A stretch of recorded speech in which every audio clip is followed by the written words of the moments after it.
It's thinking about it. Hey, folks, thanks for tuning in to the Banff Podcast. I'm your host, Mike Lafferty. Here is our frequent co-host and the most handsome man in Norman, Oklahoma, Jacob Blackmon. Jacob, how are you doing? I'm getting ready to shave the beard. It's getting to that annoying part. Still wintertime, though, right? Yeah, and we're about to get hit with the cold front, so we'll see how things go.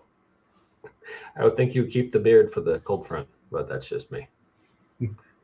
Hey, you know what time it is? I do.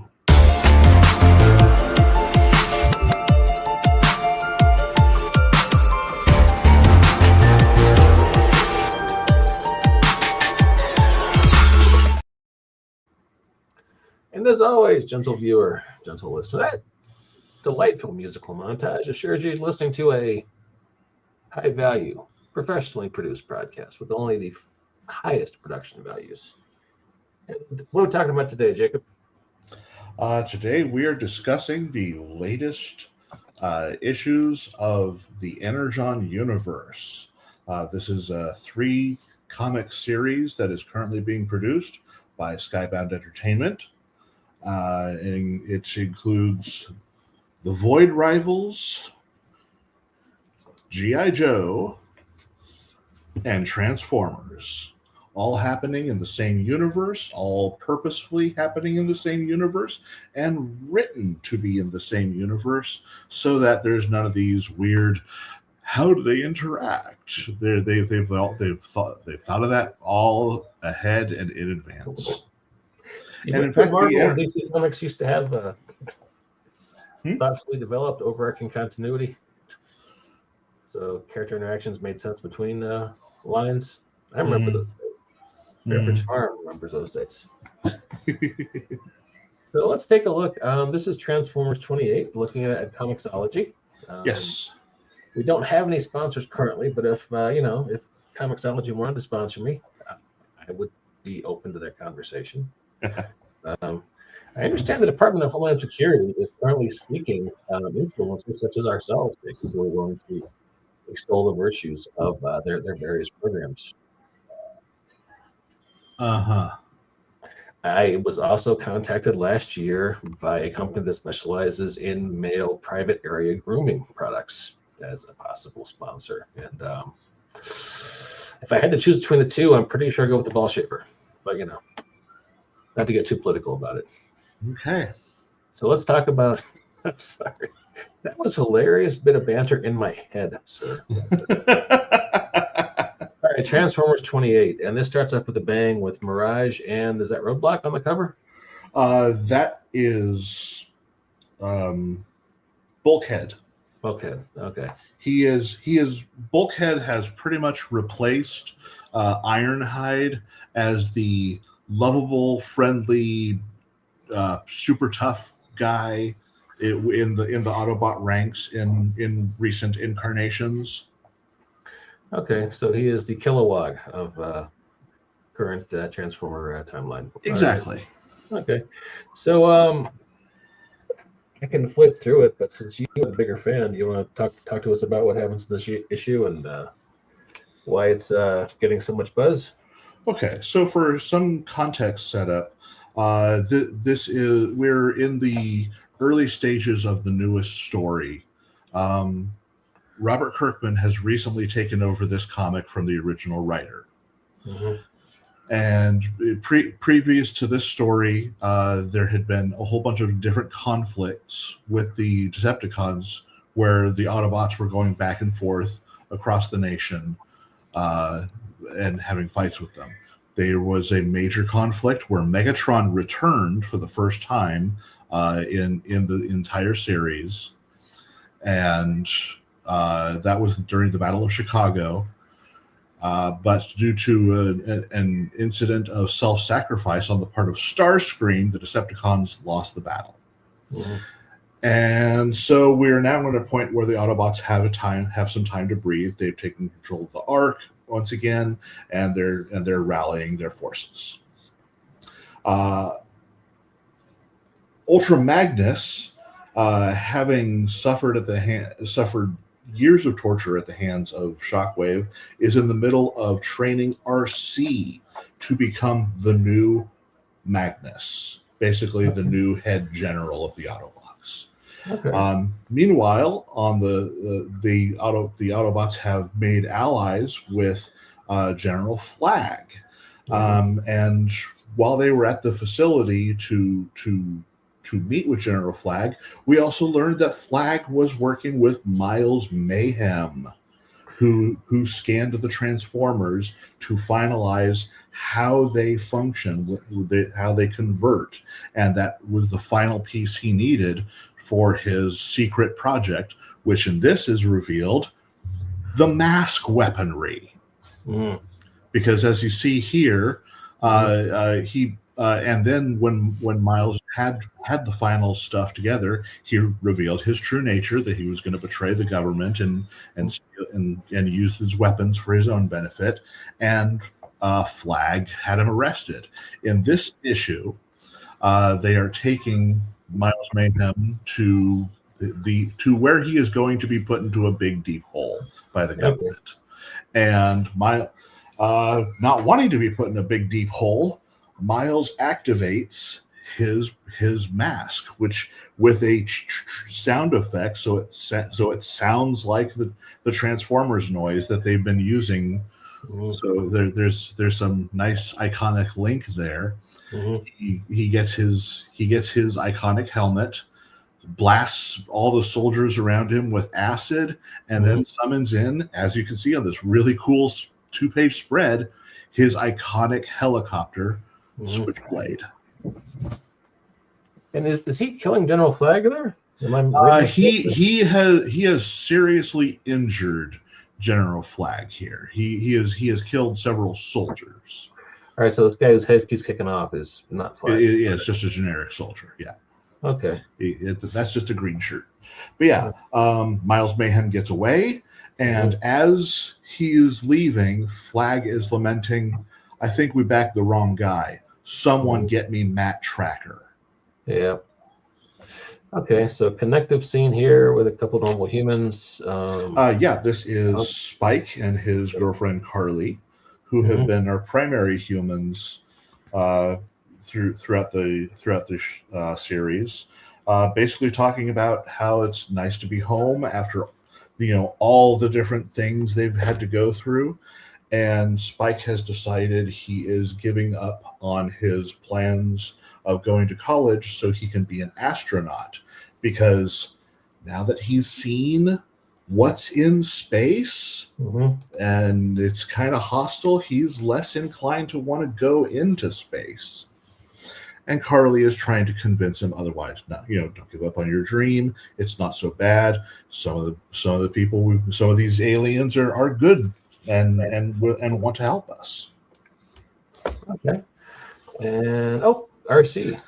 And then we get to the reveal of Arcee Magnus. And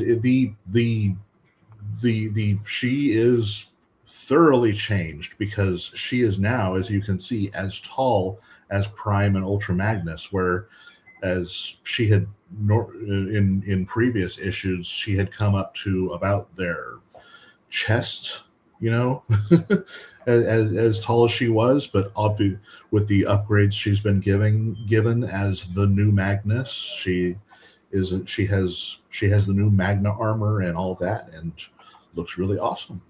Okay. So, and we get a scene of them talking about that. Then basically we get to look at them rallying the troops. So we get a current roster of everyone who is currently available. Sans one, who we'll find out as the comic progresses, which turns out to be Trailbreaker. And if you notice on the roster page, at the second to last panel there, yes, that is Thundercracker. How is Thundercracker hanging out with the Autobots? Thundercracker, over the course of this series, unlike any incarnation of Thundercracker that has usually been presented is actually following the original Bob Budiansky profile of him. If you look at the Bob Budiansky profile that they gave him for the toys, Thundercracker is a Decepticon, but he's not really into the whole massacring of innocents. He thinks hurting innocent people is pointless and doesn't get into the wholesale slaughter. Now, the way he's been depicted, he's never really shown those traits. But this comic is keeping to that. And while all the other Decepticons, especially his buddy Skywarp, are taking delight in murdering humans just because they're smaller and weaker, Thundercracker there's no point to this. Just take the human stuff. They can't stop us, and let them go. And eventually it's come to a point where he's like, I can't do this. You know, shooting Autobots is one thing. They're at least on par with us. But all this wholesale slaughter of an innocent species, this is not our way. This is not honorable. I'm switching sides. Okay.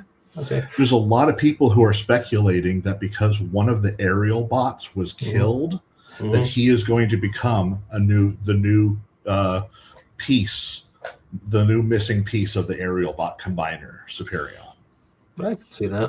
We'll see what happens. Okay. So, spoiler for anyone watching this show. There's some violence about to come up. Yeah, there is. There is a guy in the chat just shouting out 6'7" at us. They must be 12 years old. Must be. Yeah. Hey, we can ban that person. Okay. So yeah. You know, I have to tell you, even my own 12-year-old tells me that 6'7" at their school is already like an old person thing. Like it's not cool anymore. So. The instant I heard it, I thought it was stupid, and basically anyone who chants it is an idiot. So yeah, Trailbreaker is out there enjoying nature, and then he is snuck up on by Megatron, who basically rips off his head, tears him to pieces, and literally sucks out his energon and his spark like a vampire. Yeah. This is why I can't show my kid this series. Because I mean, there's a lot of cool stuff, but then there's this just freaking body horror, and yeah. This combined with some of the stuff we saw of Megatron's background, more and more makes me believe that he is already being used as a tool by Unicron. Okay. Because this is the kind of behavior that Galvatron had. Megatron is, he's a tyrant. He's brutal. He's savage, but he's not a psychopath. He'll gun down an Autobot, but he's not about like sucking them dry of their energon. Nah. I'm pretty sure he's already being manipulated by Unicron, and that changes people for the worse, even if you're already bad. Okay. And over here, I've got G.I. Joe 17, which I think is the latest issue. This is the newest issue? Yeah. And this is the final title in the Dreadnought War. Okay.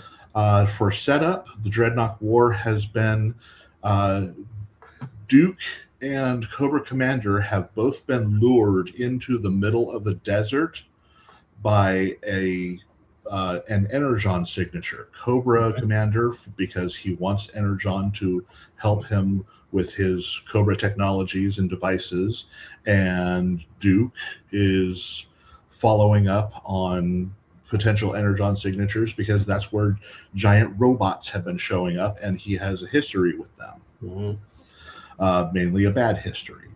He discovers Cobra Commander is there, and then it turns out to all be a trap by the Dreadnoks who are trying to kill Cobra Commander. Oh, okay. So it's double cross. Yes. Okay. The Dreadnoks are not part of Cobra in this. The Dreadnoks are just a mercenary group.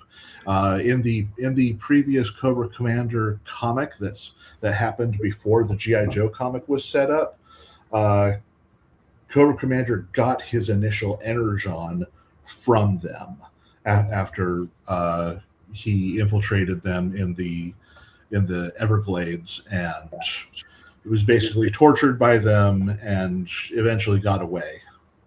Okay. And we have a Transformers cameo right here. Yes, this has been a secret on the point of Clutch of G.I. Joe. Earlier in this story, he discovered one of his Jeeps was actually Hound. Oh. Fan favorite character, and so they've been going around and trying to learn more about each other, and it just comes down to a point where in this battle, Hound has to reveal himself because the Dreadnoks thoroughly outnumber G.I. Joe, who have come to save Duke in this issue. And they just, and like I said, the Dreadnoks have access to Energon, so they have Energon weapons, which G.I. Joe isn't able to match. So Hound reveals himself, and now all of G.I. Joe knows. Yep. So yeah, big massive battle. Yeah. Hang on a second. Hang on. Sorry. Time of year. All right. So Cobra helicopter showing up. Yes, Cobra helicopters showing up. This is Destro coming to rescue Cobra Commander. By the way, Destro was the one who sicked the Dreadnoks on Cobra Commander. All of this entire plot has been Destro all along. Destro is trying to kill off Cobra Commander and attempting to make an alliance with Colonel Hawk for in exchange, saying, "I'll provide you with Energon weapons." And Hawk turned him down and barely escaped alive. And here's Duke trying to interrogate the robot. Yes, once Cobra Commander escapes and takes several the Dreadnought leadership with him on the helicopters, the battle is over, and Duke, angry at Clutch keeping the secret of Hound, turns the guns on Hound and wants to start talking about him. Then we get to the epilogue of the story, where we see Hawk injured from having escaped from Destro, is peeling off pieces of his face, and having a radio conversation with Zorana, calling her sister. And then there's the reveal that he's been Zartan. That's a twist. Okay. We literally have no idea how long Hawk has been Zartan. He could have been Zartan this entire time. Oh, that's kind of cool. All right, so that is G.I. Joe and Transformers latest issues. What is the latest issue of Void Rivals? The latest issue of Void Rivals is number 25. Okay.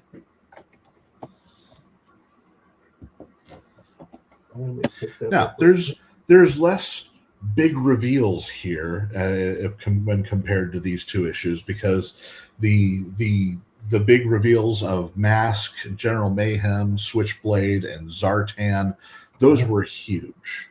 Yeah. Those were huge introductions into the Energon universe. There is less of that in Void Rivals, but it's still an important note, because this is the start of the new Quintesson War storyline.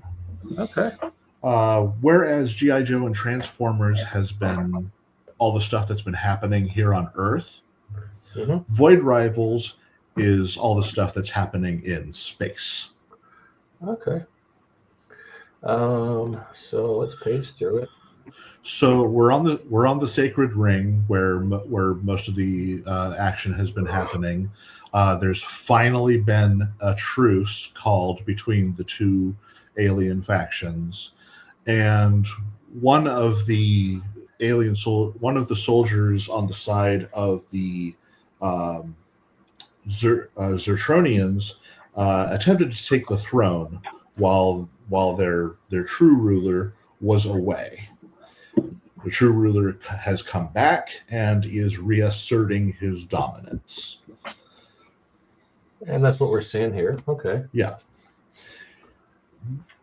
During the battle, we get, and it's pretty. They're fighting and sliding down this giant pyramid the entire time. It's really well shot. The art is amazing. And during the battle, in the background, we see something coming down from space behind them. Okay, I'm guessing it's a Quintesson vessel. And yeah, then when the battle stops, we get this magnificent 2-page spread of the corkscrew Quintesson vessel smashing into the sacred ring. Okay. Then we go back to the other side where we're talking with the Argonians, and there's a really nice conversation between Derek and his hand droid. I love the hand droid. It is a wonderful character. Cool. Okay. Space flight. These are some cool ship designs. I like those. They got some really good looking alien and space designs in this entire series. I've been very happy with it. And that's it. Okay. Yeah, it's there. Like I said, there's not as much big reveals in this one as it's just a starting of a story. But we've been seeing over the course of Void Rivals the Quintessons discovering the sacred ring, and being told in the background why the sacred ring exists, and it's because of the Quintessons, and why they want it so badly. The sacred ring surrounds a black hole, and trapped in that black hole is a giant planet-sized transformer. Oh, I think we know who that is, then, don't we? They call him Goliant in the series, but we'll find out. Cool. All right. Well, I think we should do this next month. Check in on these 3 issues in 30 days and see where they're at, or these 3 series. But in terms of game, considering we are a gaming podcast as well, there's some great stuff in here that can be utilized as story beats for when you're hitting into your game. For example, Arcee becoming Arcee Magnus. This is easily the player deciding they want to switch up classes. They've been a warrior this whole time. Now they want to take to take the Transformers RPG by Renegade Game Studios. They instead now want to take levels in Field Commander. So they get a nice upgrade, and because they have a new chassis, which they go from champion chassis into a monolith chassis, which makes them huge size instead of just large size, and start taking ranks of Field Commander to represent them being a general. Yeah, it's a nice twist for Arcee. It's unexpected. I didn't think they'd go that way with that character. That's kind of cool. Yeah. Okay. So you ready to call it a night, sir?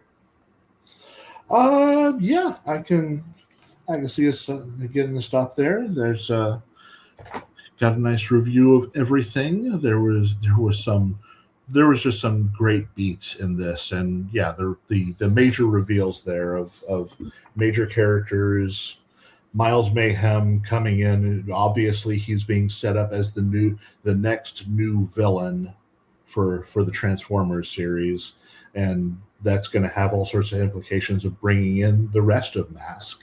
Mm-hmm. So I'm excited about that. Kirkman seems to have this thing about doing